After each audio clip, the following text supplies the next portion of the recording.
Hey guys, what's up? It's the Snake Dude 1814 here, and in today's video, I'm going to be discussing a pretty interesting topic featuring Harriet, my water dragon, and that is actually 5 common myths that people will usually think about or overhear when they're considering owning a water dragon. These are the top 5 ones that I have heard many times. I've actually seen in a couple videos on YouTube, as well as read about, and I've heard, etc. So let's get right into it. So myth number 1, which would be that water dragons require a semi-aquatic setup.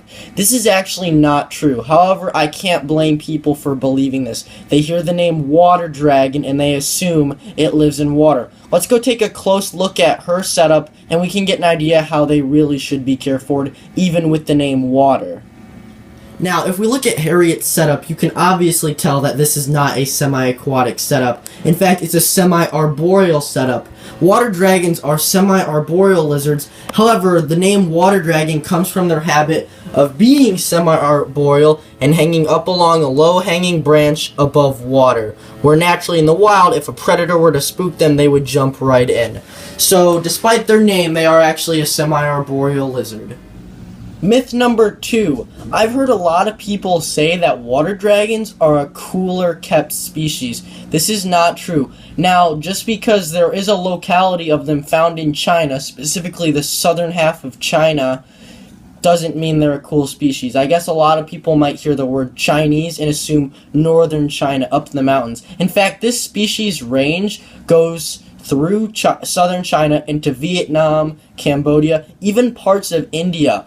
There it is hot and humid, not a cool, damp area. Now let's go look at her setup and I'll give you an idea on how they should be housed, similar to where they do come from. We are back in Harriet's terrarium, and as you guys can see, this is not set up to be shady, cool, and damp. This is meant to be hot and humid. I have exactly 3 heating elements as well as a humidity area to keep her hot and humid. In fact, her basking spot is reading right now at 115 degrees. That is perfect for an adult water dragon. They like it hot and humid. I can't stress this enough. They are not a cool mountain species. Keeping them cool can really shorten their life as well as their metabolism. They like it hot and they like it humid. Enough said. Myth number 3. A lot of people used to believe that flipping a water dragon upside down would suffocate it. Now, when I took Harriet for a vet appointment a few months ago, the vet actually examined her by holding her like that. She's not going to cooperate. In fact, she's going to go run off onto my desk where I'm filming at the moment. But a lot of people used to think that by flipping the lizard upside down, its lungs would collapse onto its ribs and it wouldn't be able to breathe. This is not true. When he was holding her upside down for a belly exam, as well as checking her ventral area, she could still breathe perfectly fine. In fact, I even watched her lungs move as she took a nice breath.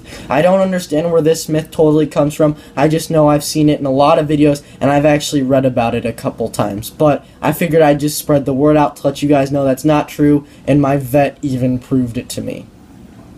Myth number 4. Some people think water dragons are strictly insectivores, and I can understand some of this. When they're babies, their diet is practically 100% protein. Insects, as they get to juvenile and subadult, maybe supplement with the occasional pinky mouse. Harriet loves pinkies. I give maybe 1 or 2 to her every couple months, just because they can be fatty. However, as they do get older, water dragons will actually eat some fruit and veg. Now, you gotta tempt them a little bit. They don't always like their greens. Harriet especially hates them. Yeah, she's saying yes she does. She's just angry because today is her vegetable day of the couple weeks I offer greens. Now, when you're doing it, usually I like to keep a good ratio of 80% insects and protein and 10% to 15% greens, and then 5% fruit. She only gets fruit very subtly and in tiny amounts, but I'll show you a quick image of how I sort of prepare her salad so that she will eat it. For Harriet's salad, I just use a medium Repti rock bowl. I like it because it's a little bit deeper, so she can't exactly kick all of her salad out, which she loves to do. But I supplement it with a little bit of vitamin and calcium powder. But it's mostly spinach, greens, a few chopped up carrots. And that's a pretty decent amount for her. That might even be a little bit too much, but that's okay because the rest goes to the roaches and superworms. And finally, for myth number 5, a lot of people believe that water dragons are your equivalent to a tropical bearded dragon.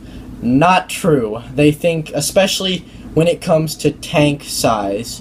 Now, what I'll quickly show you is my corn snake's old habitat, which she actually used to live in because she was a baby, and I'll explain that momentarily. For those of you that don't know, this is my 55-gallon habitat for my corn snake Vegas, and my water dragon Harriet used to live in it. Now, some people think that this is an ideal habitat size for an adult. Not true. They are very, very active lizards, and they're not your standard bearded dragon that sits around all day and does practically nothing.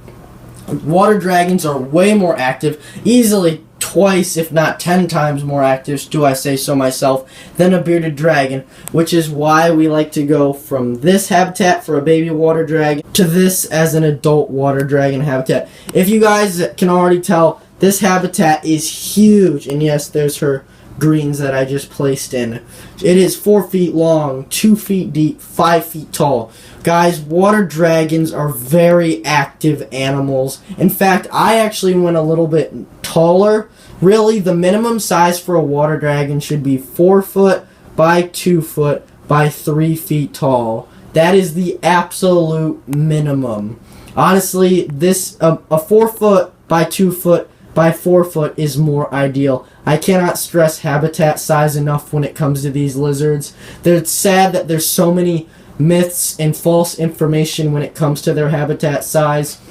There are a lot of good sources. If you look at some older YouTube channels, or even some people today that have converted old tanks into a taller habitat for their water dragon, that works perfectly fine, but I cannot stress enough tank size when it comes to these guys.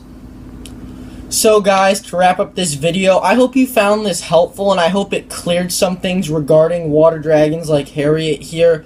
Otherwise though, if you liked the video, leave a like, and if you're new to the channel, hit that subscribe button. I greatly appreciate it. I'll be uploading more videos of Harriet, my water dragon, Hash, one of my snakes in the back, as well as the rest of my entire reptile collection. Until then though, this has been the Snake Dude 1814, and I will see you guys in the next video. Adios.